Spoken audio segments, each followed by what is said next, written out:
sirreetii miti. Inni illee garuu badii haati faaxi illee badii guddaa qabdi. Inni illee badii guddaa qaba. Badii guddaa inni qabu. Ijoollee teenya dhiifama ganni eenyu Firaankiidha warri jettani.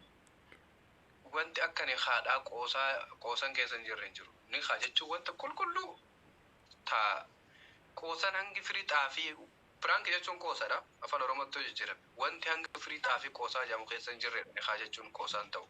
Waan afaan qoosatiin siiqee jiru hiikamudha jecha gaafa wanti qoosaan beeku inni. Isani warri Firaanki jettan wanti guddoon isinirraa eegamu rabbi walitti haa deebisuu rabbi walitti haa urgeessu ja'a. Haadha faatillee rabbi haadha waan sababa kanaan godhin ja'a. Mucaa'eenyu abdii jirullee rabbi sababa waan kanaa hin godhin ja'a. Du'aa godhaaf malee ni haa jechuun waan qoosaniin himti. Waan akka qoosatti ganama haraartee siiqee jettee galgala mirqaantee si deebisa jettuun himiti. Ani fadhatu barbaade. Kira kok abu isaan eessa yoo fidanii warri ama fakkeenyaaf jarri kuni isilee maatii qabdi innillee maatii qaba wanti kun wanta maatii jidduutti dhumuu qaba malee wanta miidiyaa irratti ba'uu qabu miti sigalee haati illee badii guddaa qabdi innillee badii guddaa qaba inni badiin isaa keessummaa mana jiru hamma feellee ta'u namni xiqqallee ta'u guddallee ta'u namni kamuyyuu kabajaa qaba sigalee maatii keessummaa mana jiru san irratti maatii ofii tuumu badii guddaa qaba maatii matuume san iyyuu isiin araara jidduu seentee danda'u isi akka araara sambuu godhuu qaba malee keessummaa mana jirtullee irratti dabalee tumu suni aadama hin jirre jechuudha. Takka nama jibba mul'isa. Keessummaa mana jiru irratti nama tumuun jibba mul'isa.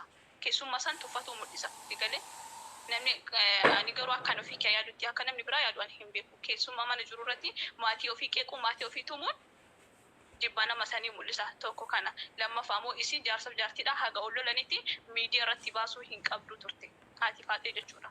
Akka beelleen garuu ba'ee jira amma ajandaan kun haa cufatu isaaniif du'aa godha bultii jechuun wanta guddoodha rabbiin isaan lama walitti araarsu miqqeenyaa isaan jidduu haa baasu kanuma du'aa godhaa fi bultii jechuun ni ulfaatti namni kun waa baay'ee keessallee dabaluu danda'anii bakkee kana ga'uu danda'an hin beekamu wanti bultii baay'ee jabaatti kanaafu akka isaan rabbiin addaan hin baasne akka xilaata jiratti rabbi isaan hin kuffisne bicha namni xilaata dhabe hin jiru. Sinigalee bultiin kamuyyuu miqqeenyaa qabdi kana bicha du'aa godhaa fi malee ajandaa biraa dhiisaa. Haati faaxillee balleessee qabdi innillee balleessee qaba balleessaa kanaaf wanti godhamu hin jiru dabaree jira miidiyaa irratti ba'ee jira garuu akka bultii isaaniituun garagara hin baane namni jidduu seenee akka gamana dubbii hin dhoofne du'aa bichaa godhaa fi wanti biraa namni kuwwan iyyuu geessee jira wanti an haasa'u qabu galatoma. Ulfaadhu waan ofii guddaa galatoma. Ayye. Sabboontu.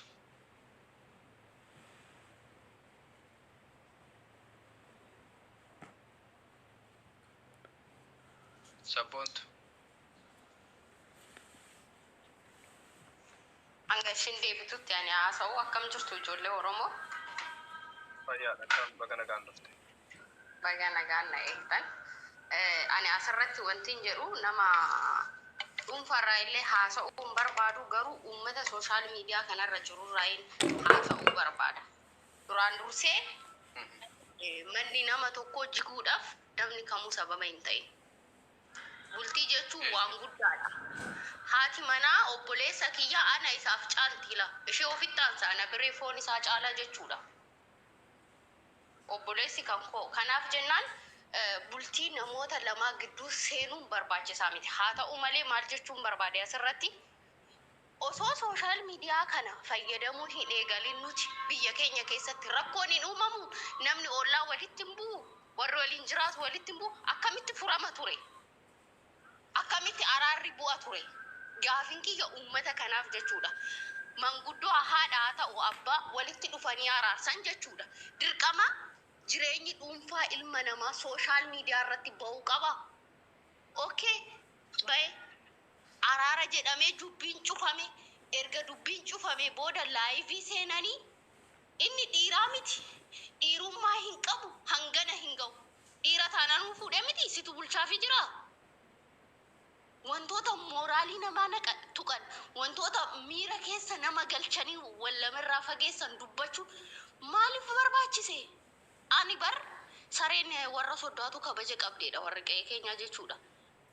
Dhiira ta'ee ta'uu baatee guddatee xinnaatee waliin jiraachaa jiran biyya baqaati gaasee hanga biyya isaanitti toluu baate maaltu nu galchinu bareedee dhiisee ishii jiraachise maaltu keessa nu naqe ani mana obboleettii kiyyaa dhaqee guyyaa takka hin bulleettani ganaman dhaqa bira oolee gara mana kiyyaa mana obboleessaa kiyyaa bula maaliif qa'ee warra kiyyaa jira waan ta'eef duraan dursinee nuti waa'ee namaa haasa'uun dura ani maalan godhe deebii akkamiitu naa deebi'a keessattuu siyaasa miti kuni dhimma uummataa miti mee uummata oromoo bultii namaa keessa maaltu naqe nuti waa meeqa sooshaal miidiyaa irratti haasa'anna uummanni nutti kolfaa jira bar maal nu galche nuti jireenya namaa gidduu bultii namaa diiguun oromootiya faayidaa hin qabu namni abbaa fee waliin haa jiraatu yoo dandeesse sobii nama walitti araarsi sobdee garuu bultii namaa hin diigin sobdee nama walitti hin naqin ani isheen sobdee wayii mucaan sun sobe jechuu kiyyaa miti dursa gaafuma rakkoo jiru itti himtu sagalee waraabuu maaltu fide maaliif araara hin buusne kadir arsiidhaan mari'atee micayyoo kana jaalate harargeedhaan mari'atee micayyoo kana jaalate waan ilmaan oromoo ta'aniif wal jaalatan maaliif araarsuu hin dandeenye dubbii isaanii achitti fixuu maaliif hin dandeenye xiqqishuu guddoo sooshaal miidiyaa kireediitii sooshaal miidiyaa maqaa kanaan nuuf kennu qofa teenye maaliif hin ilaallu nuti suuraa isaa durii hiriyoota isaa durii ex friend isaa ol yaasanii soddaa salphataa soddaa maarree maaltu sin galche namni wal jaalate har'a wal lola wal faxaffaxee boru walitti araaraman hin qaanoftanis warri keessa seentan qaanyi hin qaanoftan boru mucaan kuniif intaloon kun walitti araaraman warri har'a abukaatoo taatan hin qaanoftan nama wal jaalatu gidduun seeninaa oromootiya isa dhugaan sinin jedha nama wal jaalatu gidduun seeninaa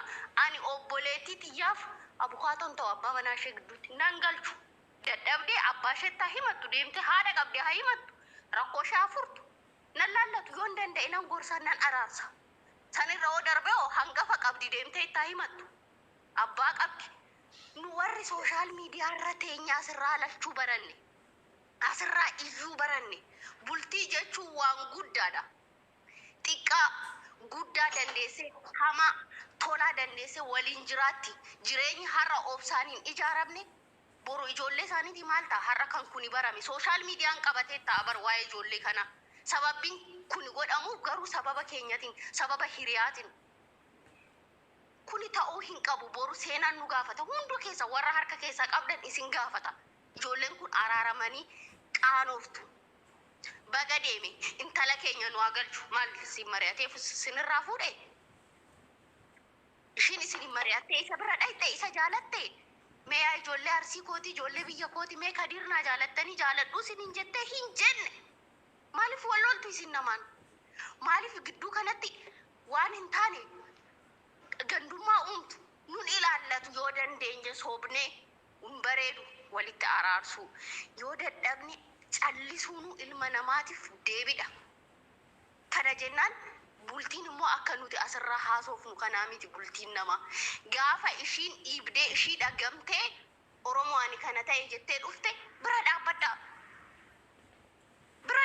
gaafa sana kadir dogongora qabda asitti ishiin hin dubbanne inni hin dubbanne gama keessan haasoftanii sagalee fiddanii uummanni maa ajandaa godhatee hin gangalatu duraan dursee maaliif sagalee waraabdanii fiddanisin maaltu fidaa isin hin jedhi bultii bar jaalsaaf jaaltee jechuun maal jechuudha ani bar obboleessa koo fuulduratti huccuun jijjiirradhu beetta'e kana quba qabdu isin kana jaarsa isheeti bar kun tumee waan fee wal godhanii hin araaraman tole haati faatee achitti addaan isaan qabdi araarri bu'e sooshaal miidiyaa maaltu fideas uummanni maaliif ajandaa godhatee jedhan ofii isaaniitii rakkoo himanii dhufanii ndee obboleettiin kee rukutamtee onaan jedhan anis hin callisu akka haqaattoo dubbanni as ga'uun qabu ture dubbii jaartummaan erga dhumee booda kadiir dhiira miti dhiirummaa hin qabu dhiira taananuu fuudhe miti dhiirummaa isaa sirra surree baafatee nutti agarsiisu